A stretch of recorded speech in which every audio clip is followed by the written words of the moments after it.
السلام عليكم ورحمة الله وبركاته. إن الحمد لله والصلاة والسلام على رسول الله وعلى آله وصحبه أجمعين. أما بعد. In a second, we will get started, inshallah.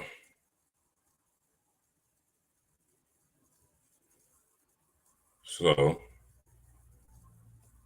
okay.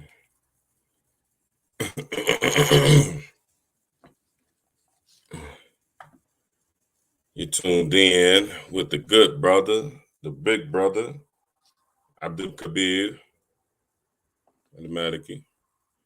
Support Black Muslim Media. Hit that like button.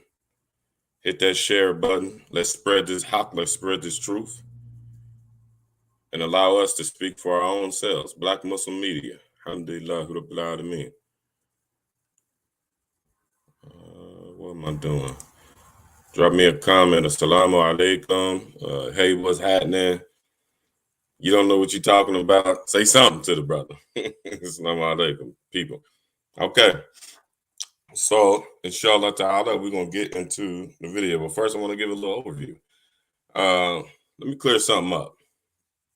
I am not a sheikh. I am not a scholar. I am not a muhaddith. None of that. I don't know what's wrong with this thing. This is my favorite jalabia. This is my North African Maliki joint right here. But it's always curled up right here. I don't know why. But alhamdulillah, yeah. I'm not that dude. I'm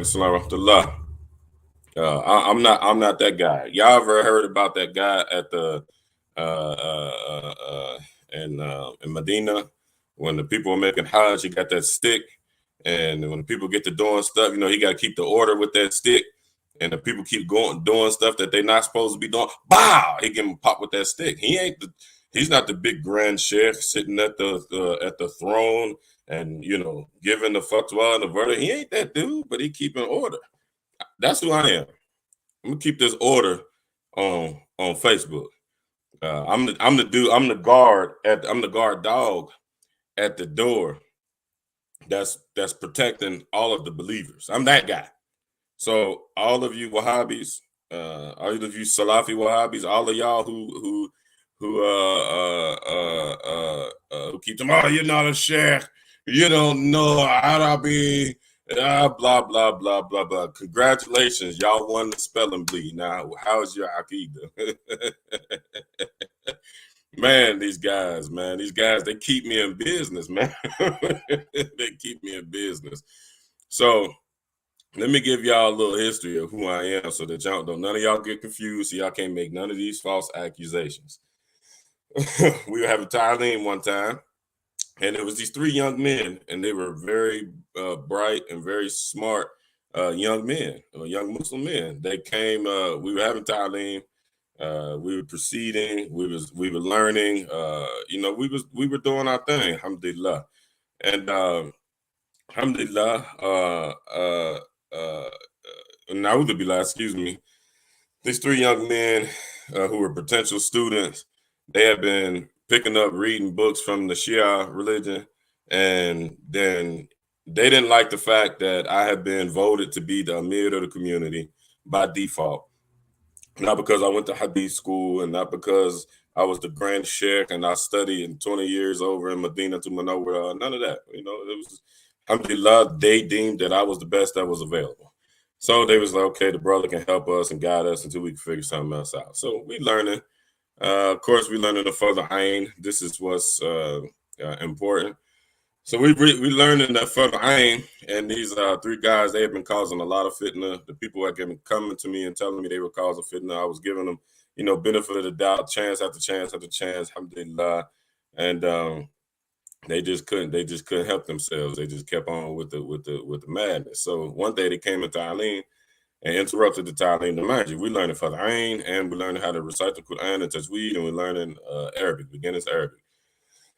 What could be wrong with that? So they walked in the room, and they was like, "This is a takeover. You are no longer the Amir. He not only has a Jama'ah, he had his council, his shura, everybody. This is dismantled. This is a coup, and we're taking over this community. And from here on out, we're going to be known as the Shi'atu Ali. So I told the brother, I was like, listen, man, I said, y'all tripping, man.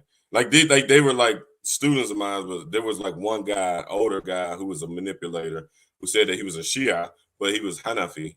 He was Hanafi in fiqh, but he was Shia in Aqidah. I don't even know how that works, because Hanafi fiqh has Aqidah in it, whatever. But so, long story short, I'm trying to reason with their leader, uh solid little young dude, you know what I mean? And he was actually North African and grew up Maliki. Like, I was just now learning the Maliki madhab, and he was already like a Maliki, you know. So alhamdulillah, he grew up like that. But he let these people get in his head, these fake sheikhs. He let them get in his head, right? So me and him talking, and one of his dudes jumped up, was like, man, he jumped up twins, like, man, I ain't trying to hear none of that. This is what it is. The brother's the Amir now. You're no longer the Amir, so you can have a seat. Bah! I took off on him. I can't even hold y'all. I can't even hold y'all. I'm not a scholar and study in the caves in Medina. I'm not. Bust his mouth wide open, put him to sleep. His dudes grab him, they wake him up. They're like, hey, Wallahi, I'm telling you, Wallahi Ta'ala. They like, man, hey, I almost said his name, but they're calling the brother's name. They waking him up. They wake him up. First thing the brother says, man, what's wrong with you? What I do to you, After that, Wallahi, them dudes became good students. They became good. So sometimes you got to give people tough love, man. And that's what these videos are. This is that tough love. This is that knock upside your head. Sometimes guys need that knock upside their head. And that's just the way, that's just life, man. That's just life. That's just how I go sometimes. So I'm that dude.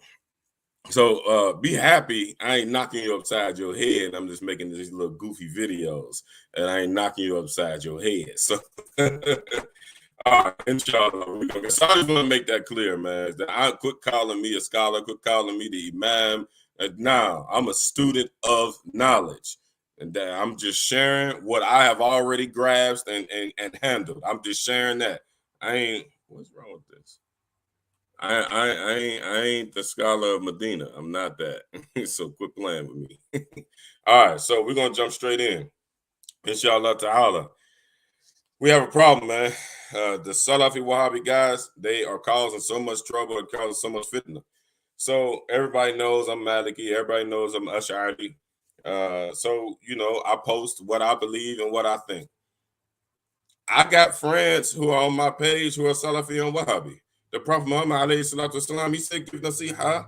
If you think if this, if you think it's gonna be like good, if they're gonna receive the nasiha. So a couple people I'm cool with who are Salafi and Wahhabis. I'm cool with a lot of them. Everybody knows that we don't share the same views or whatnot, but I'm cool with them. They don't ever come on my page talking crazy. I don't go on their page talking crazy. I might say something. I might speak my part selectively. Other than that, we don't get into no extra stuff. Wa alaikum salam tilka hayatu shab. We don't get into no extra stuff. So these guys that's coming on my page, this is my platform. I'm gonna do what I do on my page. I'm gonna burn you up. And this is what y'all witness a public burning right now. I get ready to scorch this dude, man. So we got a guy. I actually feel sorry for him because I inboxed him. I want to get a better feel for his mentality before I hung him all the way out to dry for everybody to see. So I'm just going to warn about. I'm not going to say his name because when I was inboxing him, I could see that I don't know if he's struggling with mental issues. I don't know. He's smart enough to, his brain is all right. But still, some people be having some undiagnosed mental issues. So I ain't gonna say his name. I don't think. I hope he jump on here. If he jump in the comments, I'm gonna say his name. If he come into class and he sit quietly, I ain't gonna blow him up. But if he jump on here acting crazy, yeah, I'm gonna post his comment on the screen and we're gonna tear him apart, y'all. We're gonna feast. Okay, so this is the situation at hand. One thing that we have to know, Bismillahirrahmanirrahim. I want to warn the people. I want to warn the people. This whole Salafi Madhabi thing, this is not a game. This is not a game at all. Allah subhanahu wa ta'ala advised us about some things. There's an ayah in the Quran, and I want to scare everybody with this ayah of the Quran. Allah subhanahu wa ta'ala said, Fi kitab al-Majid, Bismillahirrahmanirrahim, أفرأيت من اتخذ إلهه هواه وأضله الله على علم وختم على سمعه وقلبه وجعل على بصره غشاوة فمن يهديه من بعد الله أفلا تذكرون صدق الله العظيم. Allah subhanahu wa ta'ala said, have you not seen those people who take their lower desires, who take themselves as gods? وَأَضَلَّهُ اللَّهُ, and Allah ta'ala has misguided that. Allah ta'ala has sent that person astray. عَلَى عِلْمٍ وَخَتَمَ عَلَى سَمْعِهِ وَقَلْبِهِ, and on his knowledge, Allah ta'ala did khatam. He put a khatam. عَلَى سَمْعِهِ وَقَلْبِهِ, on his hearing and his heart. وَجَعَلَ عَلَى بَصَرِهِ, and he gave to him on his sight, his not his actual eyesight, but his intellect, his insight. Rishawa, he covered it. فَمَنْ يَهْدِيهِ مِنْ بَعْدِهِ اللَّهِ, and who can guide after Allah Ta'ala did this? أَفَلَا يَتَذَكَّرُونَ, don't they understand? And that's just a very, very, very loose translation. So don't come on here talking about this word is wrong or that word is wrong or whatever. So I want to scare y'all.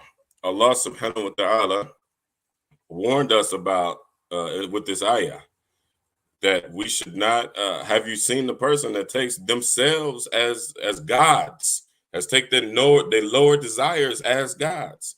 What's my point with this? The Salafi Wahhabi people, they're guilty.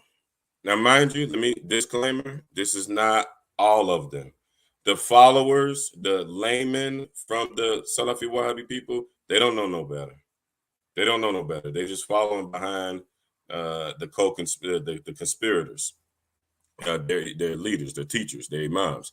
They're conspirators. They're following behind those guys, right? So how are those guys misguiding these people in this respect? How are they guilty of this stuff? Allah subhanahu wa ta'ala told us to do what if we don't have knowledge? Told us to ask the Ahlul Dhikr. All of the scholars, I did a video on that already, so just go find the video. But all of the scholars have agreed that the Ahlul Dhikr, there's two meanings with that I've come across. One of them I'm not going to mention because it's not relevant, but another possible meaning, because it was a general statement. The other possible meaning is that the Ahlul Dhikr are the scholars. They are the scholars, not you. They are the scholars, not me. They are the scholars. So the ulama have given a fatwa about those people who do not follow the scholars. They say that they follow their own desires. So this whole business that the Salafi Wahhabi people got going on, saying we don't blind follow any of the imams. We don't follow just one of the imams in particular. We follow all of the imams. We follow all of the Sahaba, which is impossible. Of course, they have absolutely no understanding of fiqh. So it's impossible to follow all of the imams and all of the scholars or whatnot. The scholars, our scholars, have concluded that this is the following of the nafs, the following of your desires. So the warning in this ayah is that Allah subhanahu wa ta'ala said He's sending you astray. Once you get in that business, Allah subhanahu wa ta'ala is going to send you astray. Because you took your desires as a God. How did you take your desires as a God? It's because Allah subhanahu wa ta'ala's deen was revealed and it was passed down generation through generation through generation with an unbroken human chain link. It's called sanad and ijaza. Our scholars, they are in the ijazat and they are in the asanid, which means that they have a direct connection to the messenger of Allah, alayhi salatu wasalam. So you have chosen to take other other than Allah subhanahu wa ta'ala as your Lord. This is the danger. This is the danger. This is the danger. Now, how do I conclude that this is the four imams? Because y'all hear me say that all the time. I conclude that this is the four imams because the only there were various chain links back to the prophet. A lot. There were a whole lot. None of them survived. The only ones that we can verify are in the four schools. That's it. There are no other ones. Nobody has come forth with a fifth school. There has not been a fourth mujtahid mutlaq who has this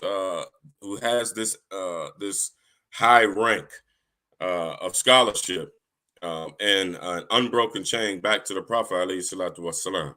This is contained in the four schools and in the four schools only nowadays. It's not even possible. Of course, Allah Ta'ala could perform a miracle, and we don't understand that, but it's not even possible for there to be a mujtahid mutlaq or an actual muhaddith nowadays. There are some brothers that are serious, and let me serious knowledge, and let me mention this about this also because this is an ongoing debate. And when somebody says that nowadays, like somebody's a muhaddith, that's like they've learned about hadith. Like, to be a muhaddith, you have to memorize like at least a million chains, narrations, and the names, the chains with all the various narrations. In order to do that, you have to have access to that. We don't even have, those guys. We're out of that time period. We're too far away from the time period of Rasulullah sallallahu alaihi wasallam. So all that is it's in the world is too big. Muslims are spread out all over the world. Of course, we got some guys that have chains into the big scholars, and the big scholars have chains back to the Prophet sallallahu alaihi wasallam and the three blessed generations. But that's not hadith, and that's not ijtihad. So the mujtahideen all lived in the golden time period when they were close to the time of Rasulullah sallallahu alaihi wasallam, and there was open access to that divine knowledge. To be a muhaddith, you have to go to various muhaddithin, and you have to gather the knowledge. You have to gather the hadiths, not memorize the hadiths that already exist in the 6 or 7 collections, 8 or however many collections it is. The famous, let's just say 6 because that's famous. Not that those guys were muhaddith. They went and gathered hadiths and they put them. They handpicked what hadiths they liked for various different reasons, and they compiled them in books and they presented them to us. Anybody that's quoting from those books, it's not a hadith. You are knowledgeable in hadith, and you might have ijaz in that particular hadith collection, but you're not a muhaddith. Nor and a muhaddith is not even a mujtahid. A mujtahid mutlaq can be a muhaddith, but a muhaddith is not necessarily a mujtahid mutlaq. Because you have people who have photographic memories that can just memorize a lot of stuff, and they can just rattle off to you stuff that they memorize. For example, our beloved Sahabi Abu Huraira, he said this himself. It was an incident between him and Umar, and Umar snatched him up, grabbed him by the beard, and cold checked him. Somebody told and said Abu Huraira is giving fatwa at the masjid. And Abu Huraira, once he was confronted by Umar, radiallahu ta'ala anhuma, Abu Hurairah said, hey, I'm just narrating. I'm just telling people what Rasulullah Islam said. He wasn't giving fatwa. So this is evidence. So a person who, and he's one of the top, he's top 3 narrators of all times. So when you narrating from all these different uh, um, paths of transmission or chains, you ain't putting this stuff in order. Abu Hurairah was not putting the stuff in order. When the last time you seen a fiqh that goes back to a fiqh chain that goes back to Abu Hurairah? People mention stuff that on the authority of Abu Hurairah, but I don't know of any like actual chain like Malik from Malik, from Nafi, from Ibn Umar, as a and Abu Hurairah been the faqih in the chain, like Ibn Umar, like Ali, like Abdullah ibn Mas'ud, like Abdullah ibn Abbas. These are big names. Mujahid. These are big names. Well, Mujahid was in a Sahabi, but those are big names. Those are big names back to Fuqaha. So that's the first thing. If you don't have that, then it's not possible for you to go straight and directly to the Quran and Sunnah. So the scholar said, since we have this as a situation, then the scholars have the right to do this. They have confined the lay people, you and I, to the following of the 4 schools. You can't err if you follow the 4 schools. If you jump out of the 4 schools without the intellectual right to do so, then you are in error, and you are in error until you jump back in. The evidence that this is allowed, because as a Salafi Wahhabi people always say, you can't confine people to following just one of the 4 schools. What school did the Prophet ﷺ follow? What school did Imam Malik follow? All this silly, flawed logic. Silly, flawed logic. First and foremost, how could Imam Malik follow himself and call himself a Maliki, and he's the one that the school is traced back to? That makes no sense. And he was a mujtahid mutlaq. So what type of sense does that make? Of course, these guys are unfamiliar with these terms. They've never heard these terms before because they're stuck in the cult teachings, the cultist teachings of Uthaymin, Fawzan, and Bin Baz, and the whole Brady bunch. They stuck in that cult. So and that cult it hides that knowledge from people. And then on top of that, they teach their cult members that this is not they hide their people, and they warn their people about the outside world. This is the number one characteristic of a cult. They want to insulate you away from the world at large and tell you those people out there are dangerous and what you have is special. And those people out there in the real world, they're going to take what you have, which is special. So you must oppose the people of the outside world. They insulate the people in their minds, and it's sad what they've done to individuals, because these people are really lost, and like Allah subhanahu wa ta'ala said, Allah ta'ala sends them astray. So at the instance that you take your desires as your God, Allah ta'ala sends you astray, and then you get a khatam on your hearing and your heart. So even when we talking to these people and we dialoguing, we discoursing and so on and so forth, and Ahlus Sunnah wal Jama'ah, we're trying to advise these people, we're trying to teach these people, we're trying to show them the right way. They have a khatam on their heart and on their ears. They can't even hear you, and their hearts won't even be able to perceive what you're trying to give them, because Allah subhanahu wa ta'ala has their hand over them. And then Allah ta'ala said that He gives you waja'ala, He gives you on your eyes a cover. It covers your eyes so you can't even see it. Maybe we can take this literal and say, hey, if I put Imam Nawawi's fatwa on tawassul right here in front of you, you won't be able to see it. You be looking at it, but the trend, the remission from what your eyes is seeing, the transmission from what your eyes are seeing will never go past your eyes. It won't even go in your head. If it can't go in your head, it won't go in your heart. If it won't go in your heart, it won't reach your hands. It won't reach your limbs. And this is the object of the goal. This is the object of Islam. This is the goal of Islam. This is what we want, right?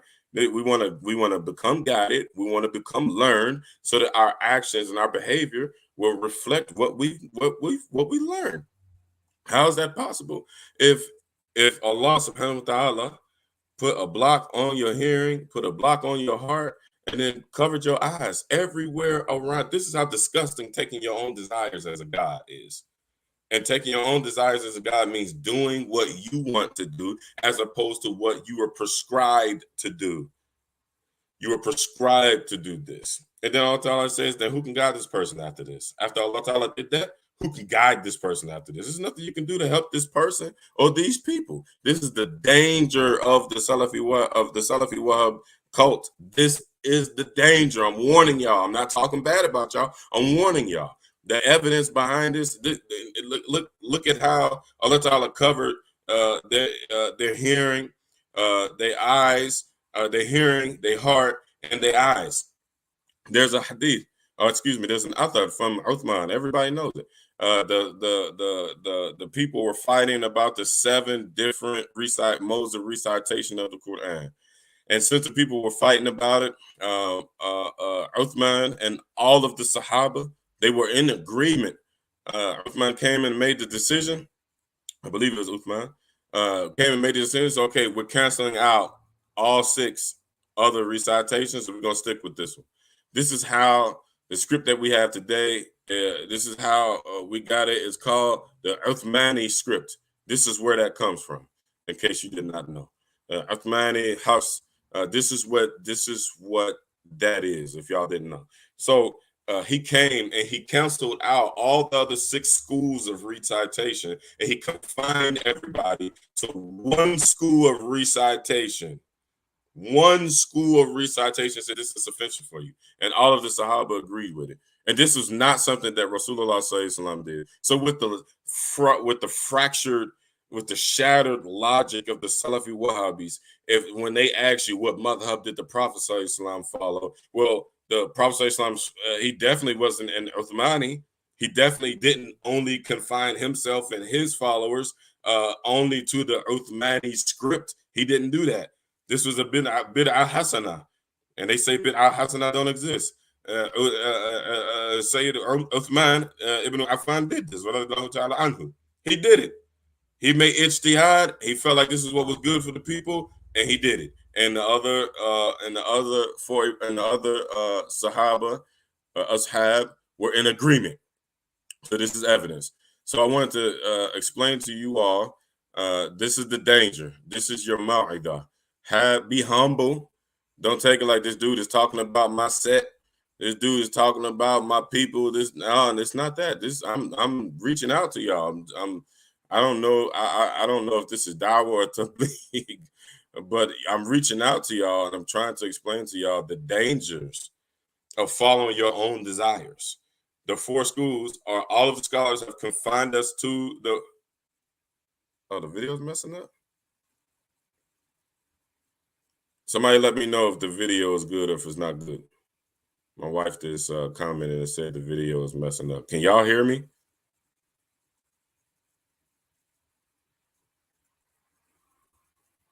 Can y'all hear me? Mic check 1 2 1 2. Somebody tell me if the video is good, if y'all can hear me.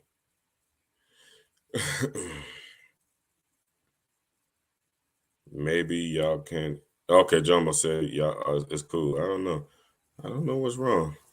Okay, hopefully y'all everybody send a thumbs up or something if y'all can hear me, if I'm good, if my signal is okay. It says I got a decent it's jumping back and forth. Is it okay? Can you hear me?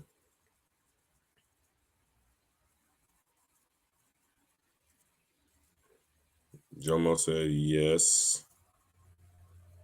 Okay. Okay. All right.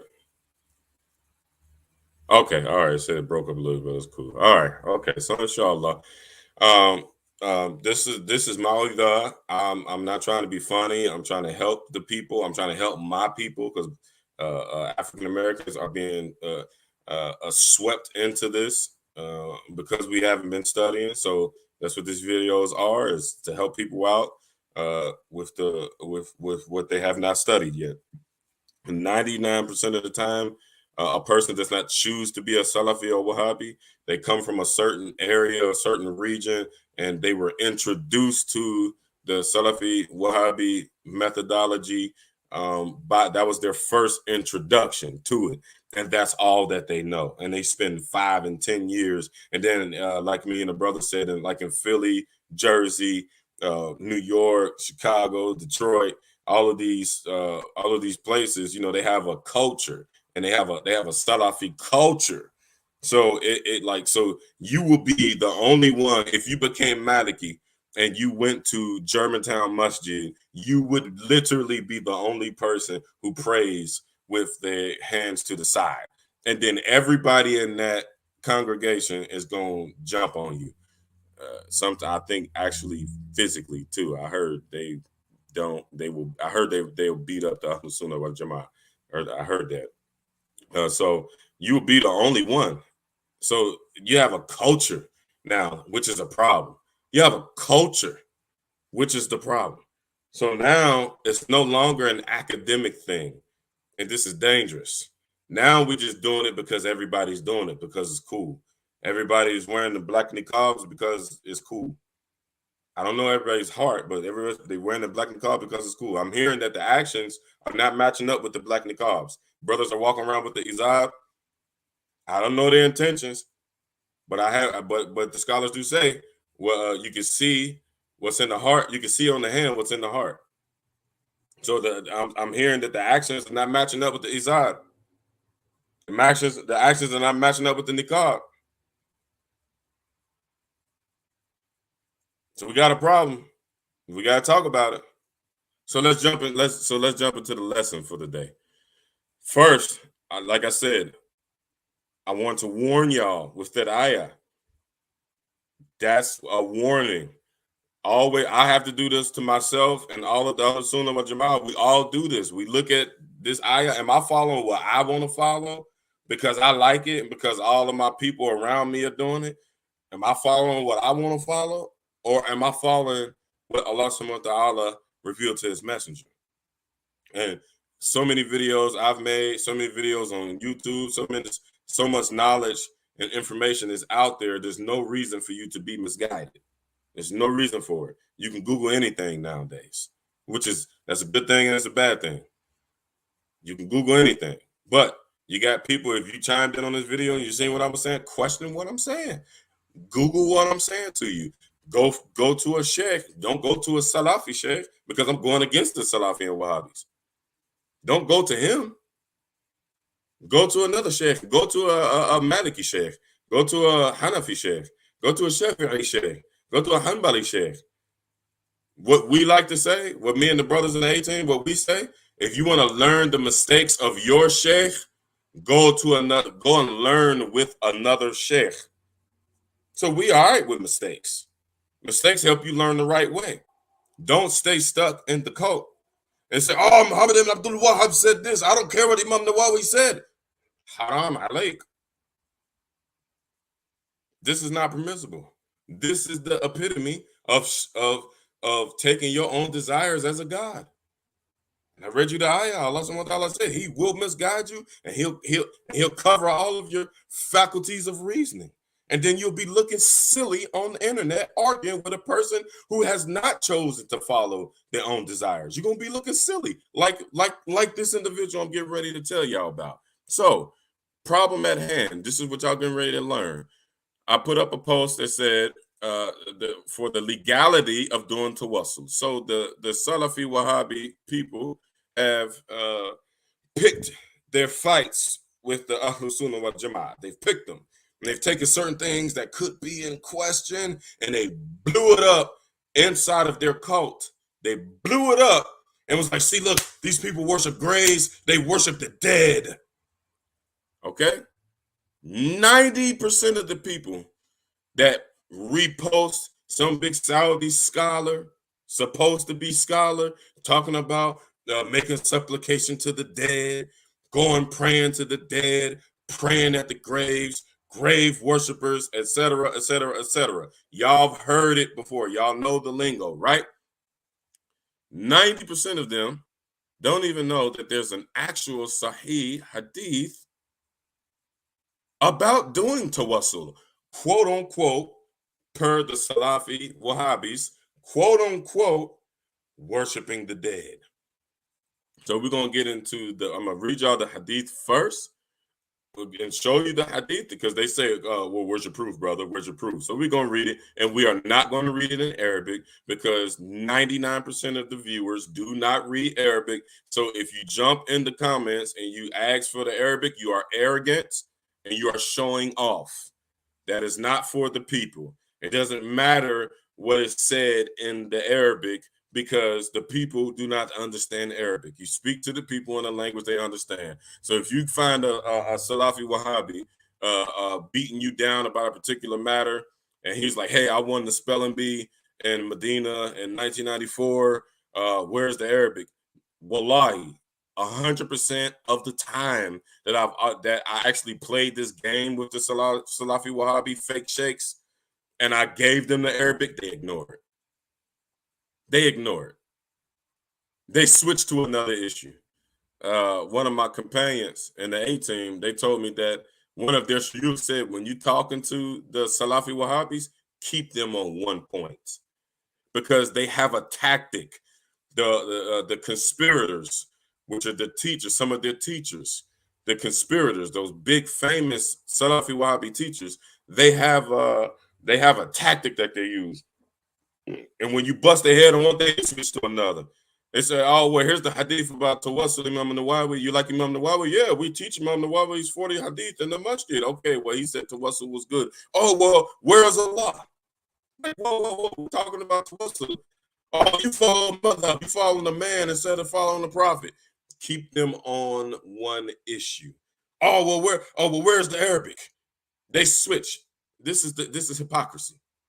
This is what the Prophet ﷺ was talking about. The person, what's worse than the person, and I'm paraphrasing, what's worse than the person that has many faces. This is those many faces, and I'm warning y'all of them. You think you the haram police, Salafi Wahhabi people. Y'all think y'all the haram police? Well, I'm the haram CIA. Okay, so here's the hadith. So it's some paraphrasing inside of this when I'm reading, but y'all should all be smart enough to pick up the gist of the hadith.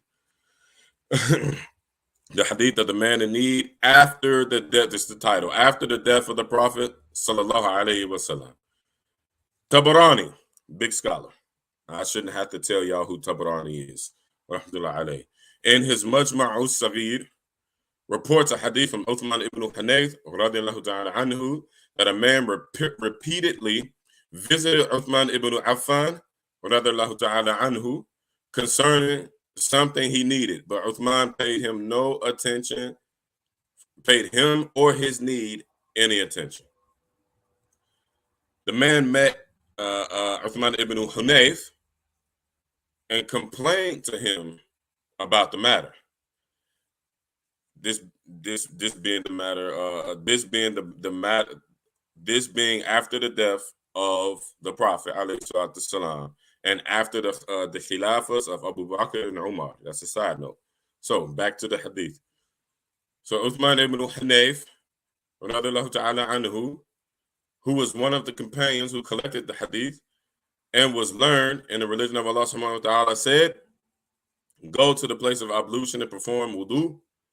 Then come to the masjid, perform 2 rak'ah of prayer, and then say, oh Allah subhanahu wa ta'ala, I ask you and turn to you through our prophet, tawassul nabi, tawassul of the prophet, through our prophet Muhammad alayhi salatu wasalam, the prophet of mercy, O Muhammad, Ya Muhammad, I turn through you to my Lord that he may fulfill my need. And mention your need. Then come so that I can go with you to go see, paraphrasing, to go see the Khalifa, Uthman ibn Affan, radiallahu ta'ala anhu.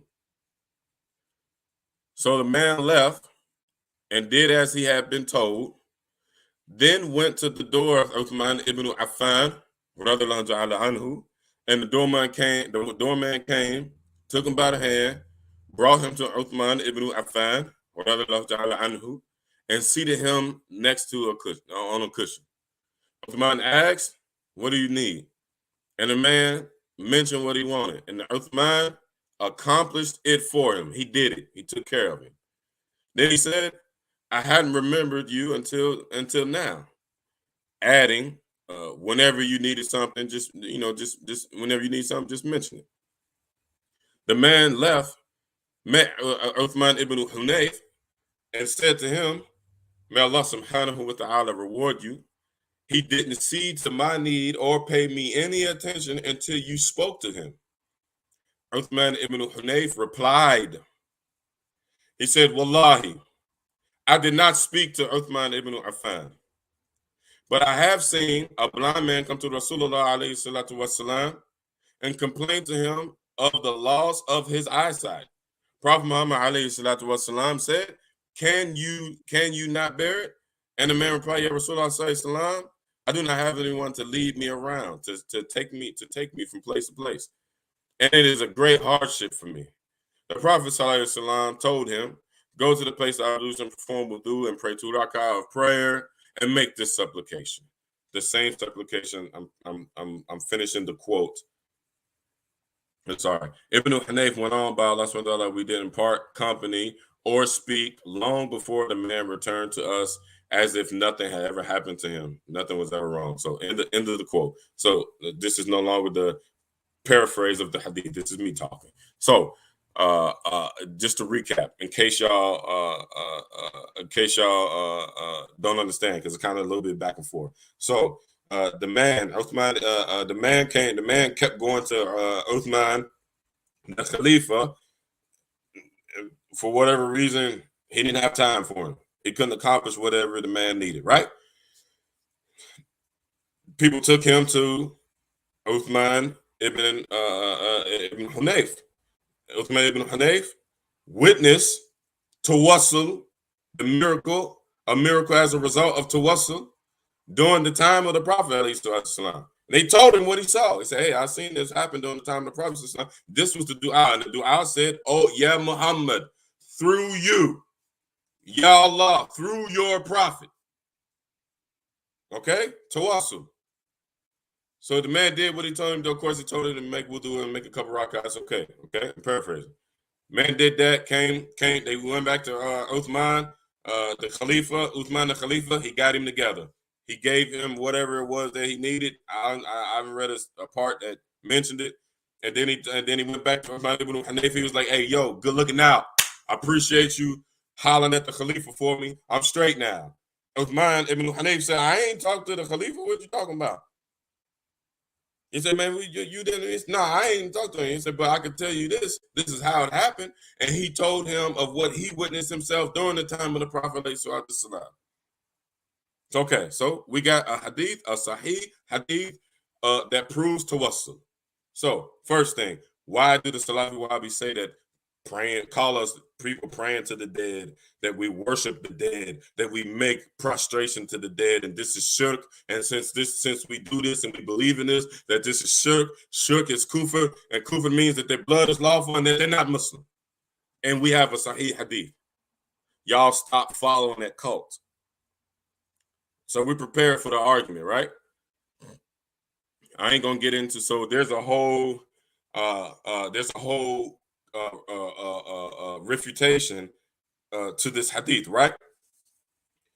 And as far as I know, it originates with Al-Albani.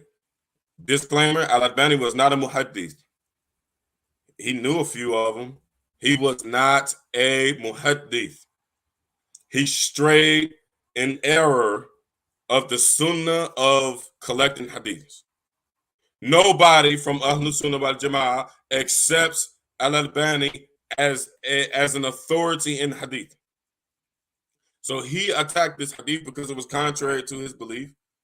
I guess you can call him a default Wahhabi because they were all contemporaries. He was a Wahhabi essentially. But it's weird. The capital of the Wahhabi, the big boy Wahhabis in Saudi Arabia, they didn't like him for some reason, and they kicked him out of Saudi Arabia. So on one hand, y'all be quoting the Saudi Arabian cult leaders, and then you quote the Algerian cult leader, but they didn't even like each other.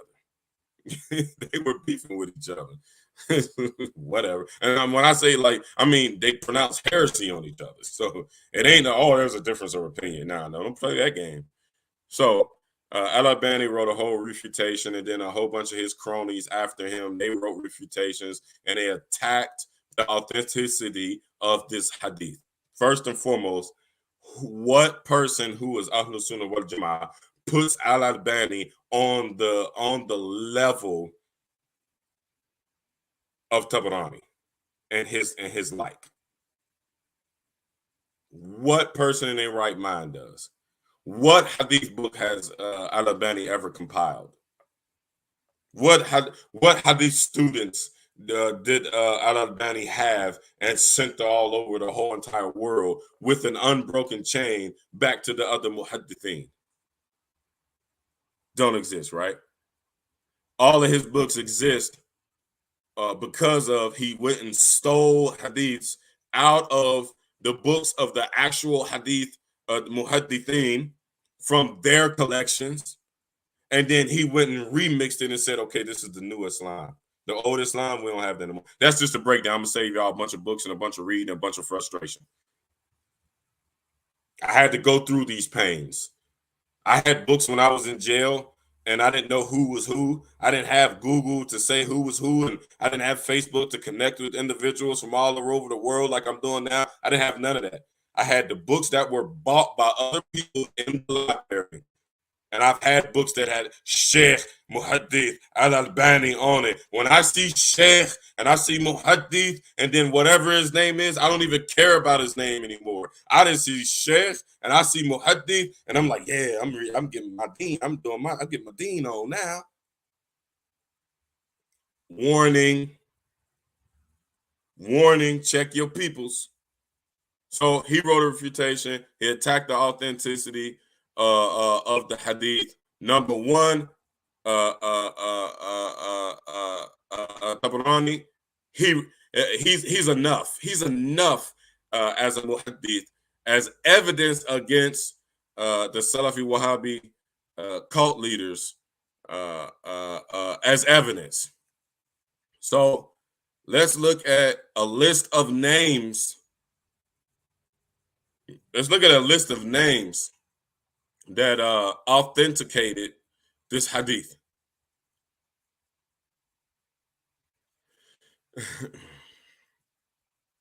Let me find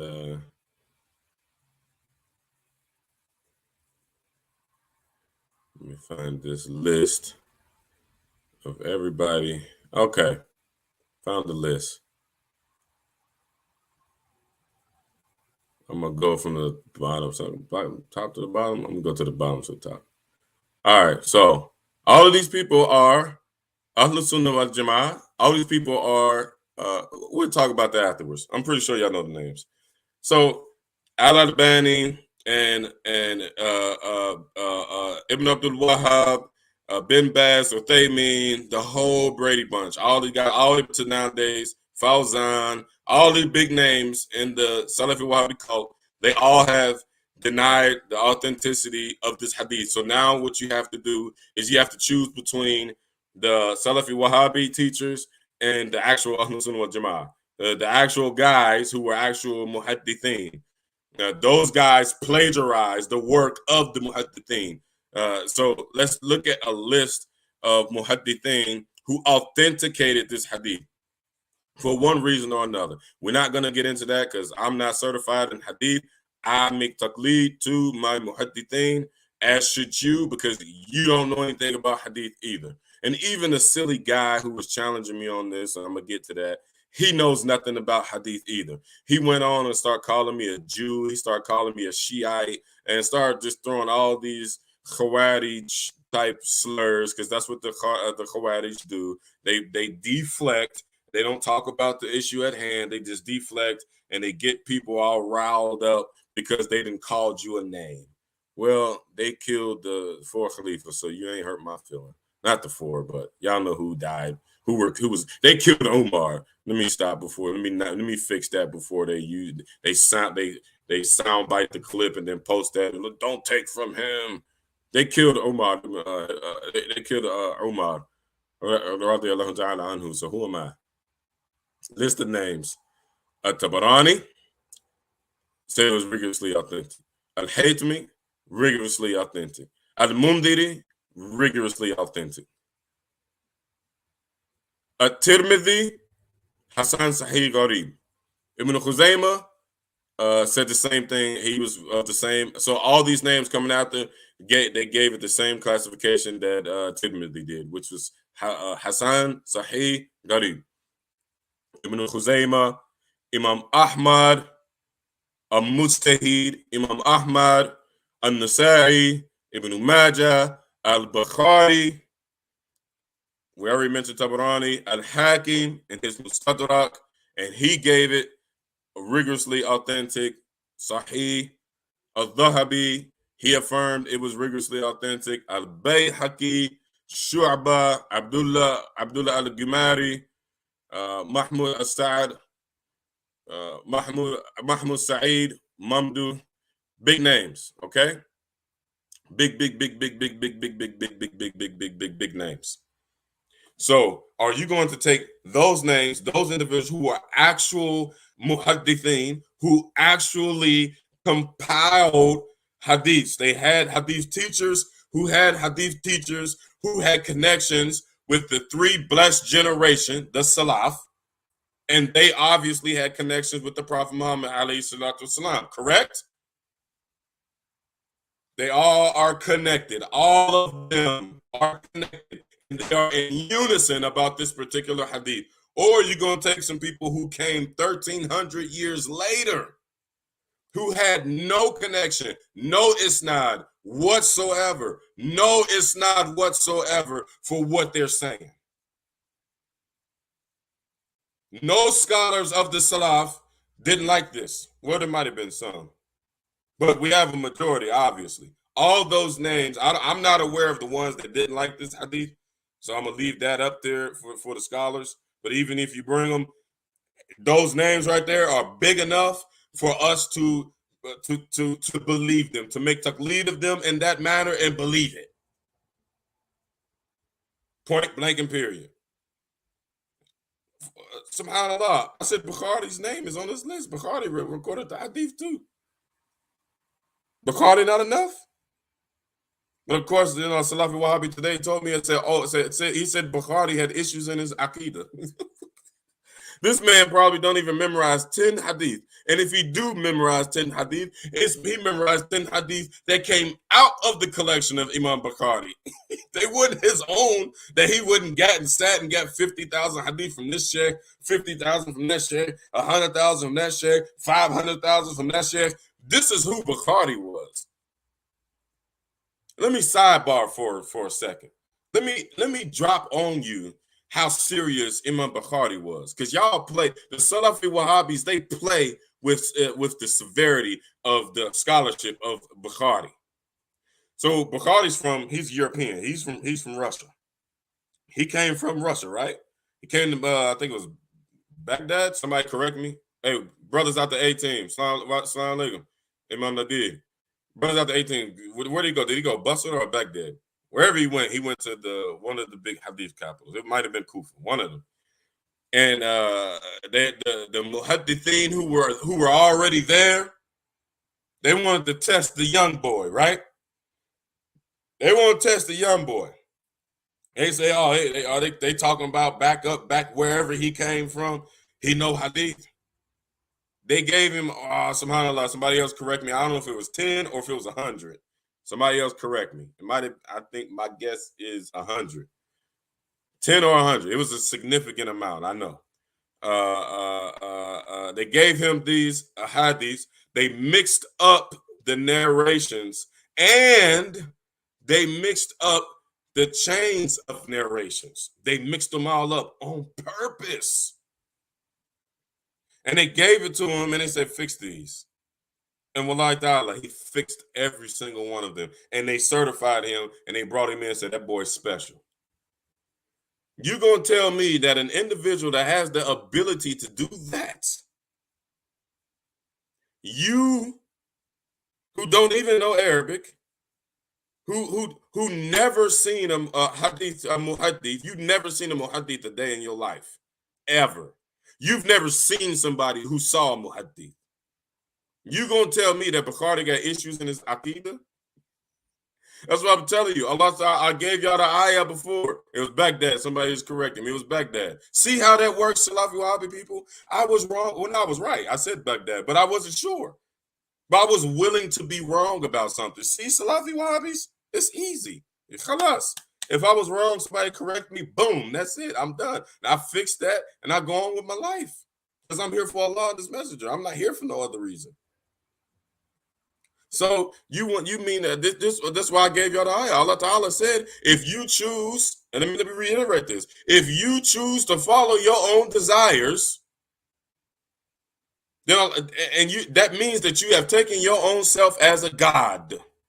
And when you do that, Allah will send you astray. And on your path of dalala, on your path of misguidance, Allah Ta'ala is gonna, I'm paraphrasing, Allah Ta'ala is gonna take away your ability to learn. Allah Ta'ala said He's gonna cover your hearing, your heart, and your eyes. And then Allah Ta'ala in that ayah, He challenged anybody, say, who can guide that man when I chose to misguide him? Who can guide these people when I chose to misguide them? Stop playing with the deen of Allah. It's not a game. Na'udhu billah. This is a cult. I can't reach out to you all enough. If you got just this much sincerity in your heart, make tawbah from all of that stuff. And come to the people with the 4 imams, the 4 schools of thought. We are here waiting for y'all with welcome arms. We ain't mad at what you said. I can get over that. I don't care that you called me a Shiite. I don't care that you called me a Jew. If you renew yourself, you make tawbah with Allah subhanahu wa ta'ala, who am I to say that you ain't no good with me? Make tawbah and make it publicly. Now now that we've got the breakdown, we're gonna wrap this up and I'm gonna give y'all the whole full circle. The whole full circle, right? First, we gave y'all the ayah. What Allah subhanahu wa ta'ala said, I just said the ayah. Then I gave you all an example of how these guys are following their own desires. I gave you an example. We have a belief system that's called ijma.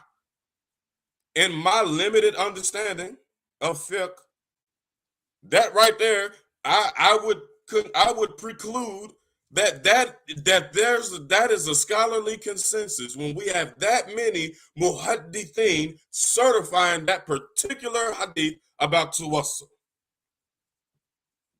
And then we have the people that come after us and straighten this situation. I say, oh, Ibn Taymiyyah, rahimahumullah, may Allah forgive him for his mistakes. He wasn't a Wahhabi. He ain't got nothing to do with them dudes. Ibn Taymiyyah, he made a mistake. Okay, whatever. Well, we got all of these scholars that went against Ibn Taymiyyah. May Allah forgive him for his mistakes. So you want to take the minority and put it over the majority. Prophet Sallallahu Alaihi Wasallam said what again? That his community would never disagree, that will never agree on misguidance. Prophet Sallallahu Alaihi Wasallam, that's not hadith. Y'all say y'all follow the Quran and the Sunnah according to the way of the hadith? According to the way of the Salaf? Huh? When Prophet Sallallahu Alaihi Wasallam was asked about the times of fitna, he said, do what? Cling to the jama'ah. Prophet Sallallahu Alaihi Wasallam didn't say that either. He didn't say that. Y'all want to stick with this Brady bunch of people? Uthaymin, Fawzan, Ibn Abdul Wahab, Madkhal, Al-Albani. Y'all want to stick with them 5-6 people up against the entirety of Islamic scholarship in Islam. Y'all want to take Ibn Taymiyyah, just him and Ibn Qayyim, and y'all want to put them two guys up against the entirety of Islamic scholarship in Islam. And Ibn Taymiyyah is a scholarly discussion by itself. I ain't even going to get into that. But everybody's in agreement Ibn Taymiyyah is not to be followed in Aqidah. Everybody is in agreement with that, except for the Salafi Wahhabis. This is following your desire. This is what Allah Ta'ala warned you about. It's been made clear. I want to share with y'all this is how scared of this that y'all should be. Prophet ﷺ said that the Khawarij left Islam. And then we have our scholars, the certified scholars of Ahlul Sunnah wal Jama'ah. They've given us various lists of the characteristics of the Khawarij, the first Islamic sect, the first sect in Islam. They've given us a list, various lists. We need to look at the lists. We need to look at these lists, and we need to look like my internet messing up. We need to look at these lists, and we need to check ourselves with the list. Not look at the list and be like, oh. Look at the list and check yourself with the list. 2 things that's off that list is that they demean the scholars and they demean the leadership. Another one is that they cause fitna in the community at large. What do you always see that the Salafis are so bad now? People have nicknamed them the Haram police. You post anything, sister, haram. You did shirk, you get out of Islam, take off your hijab, never say salam alaikum again. All in her inbox, all on her post, casting people off to hell. We give them the hadith. This dude who's obviously misguided, who I made this video, who inspired this video, and y'all can go and look on the post. It's on the last post. The post I made about Tawassul and Istighatha, in case y'all think I'm slandering the brother. Y'all can go and look at it, talking about what he said. I ain't say his name, but y'all can go and look and see what he said. This individual, once we busted his head, like I said, they switched from one thing to another. They have many faces. This is a characteristic of Shaitan. That's not the characteristic of the Prophet, nor is it the characteristic of the Salaf. They have many faces. Me and the 18, we dove on this brother. I was punching him in the head, and Abu Muhammad was pulling him out from up under my punches. Like, hold on, let me talk to him. I'm like, I'm done talking to him. He need to get put down. I'm done. A few brothers grabbed him up and was like, no, Abdul Kabir, stop punching the brother. No, let me talk to him. And then he started punching them. Subhanallah. Subhanallah. This is how sadistic these dudes are. They were trying to help him. They were trying to protect him from me, from me bullying him. And in the midst of them trying to protect him, he attacked them.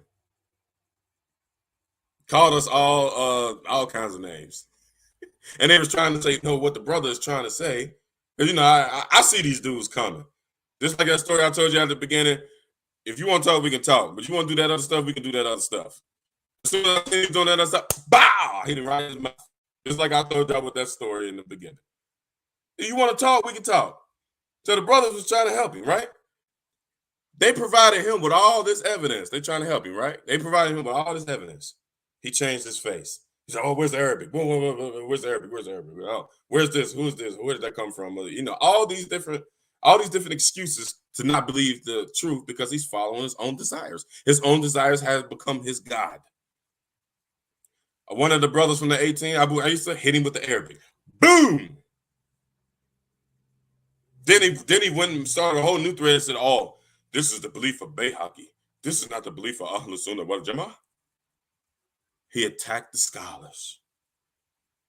And in this video, I've already established the authority of the scholars. And he himself is not a scholar. This is a characteristic of the Khawarij. This is evidence of Allah subhanahu wa ta'ala covering your eyes, covering your ears, covering your heart, and picking you up and sending you astray. This is evidence. You want some more evidence? On that same post, this brother attacked. He went and Googled. Imagine, I listed all those muhaddithin, all those people who are responsible for our deen. If I'm misguided, so are those muhaddithin are misguided. Because I'm just reading, I'm not a muhaddith. I don't even have the ability to say some bid'ah. I don't even have, like, to even say that somebody's doing bid'ah. You have to have some type of knowledge. You have to. I don't even have enough knowledge to do bid'ah, like how he's saying and how they love to say. I can't falsify a hadith. I don't even know half of a chain, one chain. I can't do at least. I can't do none of this stuff. So this guy went and Googled Uthman ibn Hunayf, the person in the hadith of Tawassul. Right? And that hadith, for disclaimer, that hadith has evidence in it for while the Prophet ﷺ was alive, not hadith athar, excuse me, while the Prophet ﷺ was alive and when the Prophet ﷺ was not alive. So you hit it on both angles. You killed the Salafi Wahhabis on both angles. He Googled it, and in that Google, it said that the Shia say that Uthman ibn Hunayf anhu held back his pledge with Ali to Abu Bakr. And that was his evidence that Uthman ibn Hunayf was a Shia. And that was his evidence that us who believe in Tawassul, because we believe that hadith that came from him means that we're Shia. Somebody go and stop him. I ain't gonna say his name. I'm gonna tell you where you can find him. Go on that post that I put up about Tawassul and Istighatha. Go on that post and find who said these things, and y'all go give him nasiha. Everybody go in his inbox and tell him, let's give him a big Ahlus Sunnah wal Jama'ah hug, because I think that's all that he needs. So, alhamdulillah, subhanallah, excuse me, he thinks that Ali was a Shia. Because in order for Uthman ibn Hunayf to be a Shia, according to his evidence, Ali has to be a Shia. Twisted logic. This is what those cults do. What's wrong with this?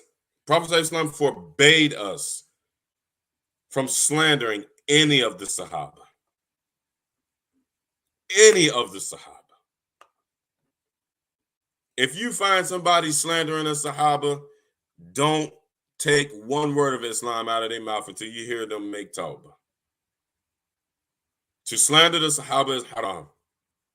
Allah Ta'ala himself said that he was pleased with the Sahaba, the Muhajirin and the Ansar. So who is this young man that's on my post saying that he's not pleased with Uthman ibn Hunayf?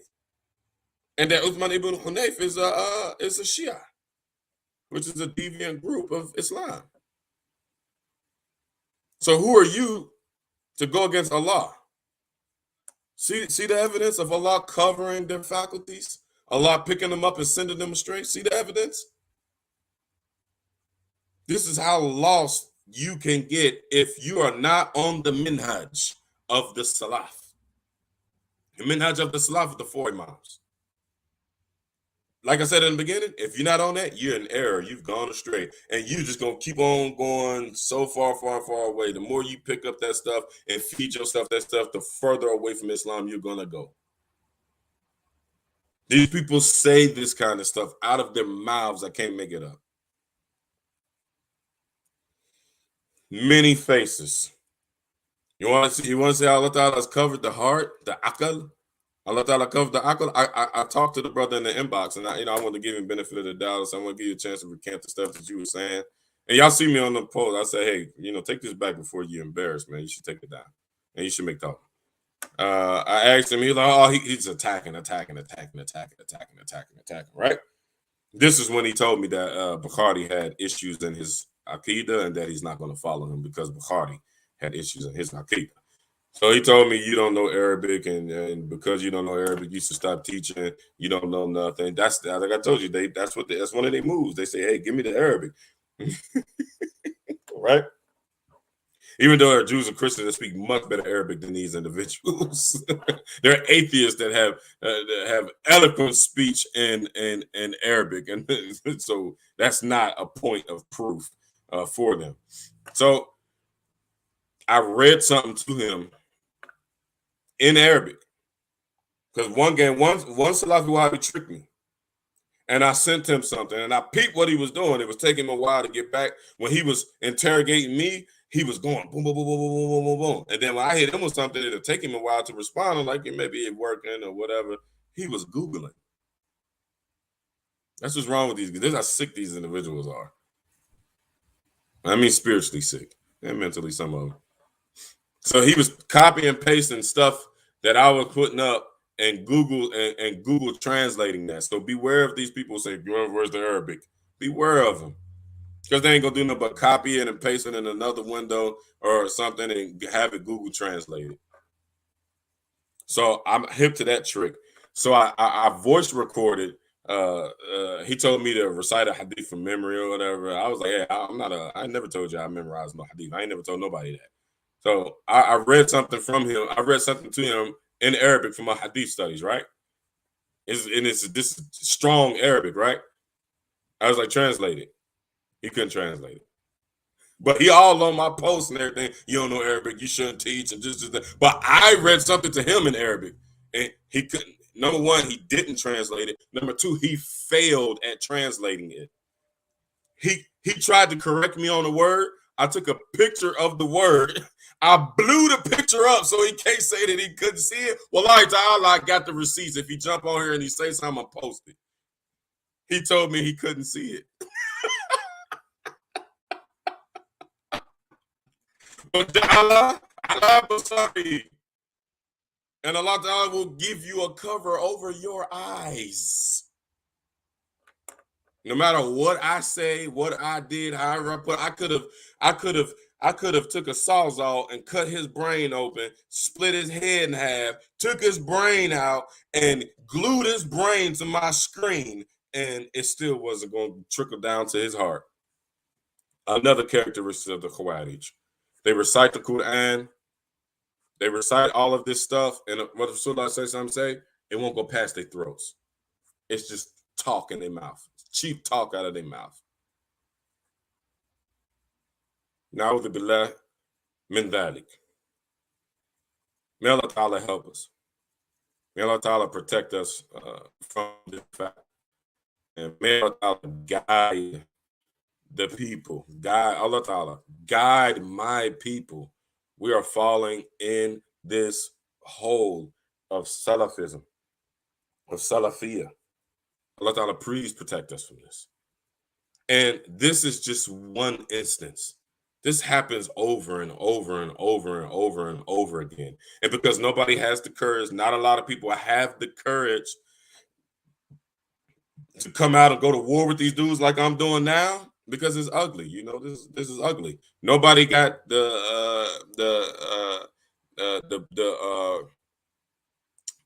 nobody don't have they don't, a lot of people don't have the courage to go and fight with these people. So it's not people are to get stuck in it. They're being misguided by this stuff. And when you go on his page, y'all go on that post and look at this guy's page. He got all these Arabic books. He got big whole sets, volumes of Arabic books. He's showing y'all pictures of pages and pages and pages of nothing but Arabic to show everybody, hey, look how knowledgeable I am. I can read Arabic, and 90 some odd percent of the African Americans can't read Arabic. So maybe they'll think that I'm a leader if I show them that I can read Arabic. Okay, alhamdulillah. Mabruk, Habibi, you want a spelling bee? What's your Akida looking like, brother? This is comical. All these mistakes. And it's all because you have taken your desires as your God. I ask the Salafi Wahhabi people all the time for their evidence, and all they do is call me a deviant. I say, hey, where's y'all's chains for anything that y'all believe? Where are y'all chains for this stuff? And they can't provide it. So how can you follow them? One of our hadith scholars said, if it was not for the science of the chains of narration, then anybody would be able to say anything. So when y'all ask for proof, proof is in the actual time of the Salaf. It's not in Fawzan's book. It's not in Uthaymin's book and anybody that's connected to those guys. It's not in their book. It's not from a statement from Tawhid Wyatt, a statement from Mufti Munir. It's not with those individuals. Y'all say y'all follow the Quran and Sunnah according to the way of the Salaf. Well, I'm challenging y'all. Go to the actual time of the Salaf. I just brought my evidence with the time up from the time of the Salaf. Many different evidences. Go to the time of the Salaf and see what they have said. See what they said. And don't let them copy and paste some statements of tafweed ma'ana. Don't let them do that. Don't let them do that. And say, see, Bukhari said Allah is in the heavens. Bukhari was doing tafweed. He was not doing this literal business that y'all do.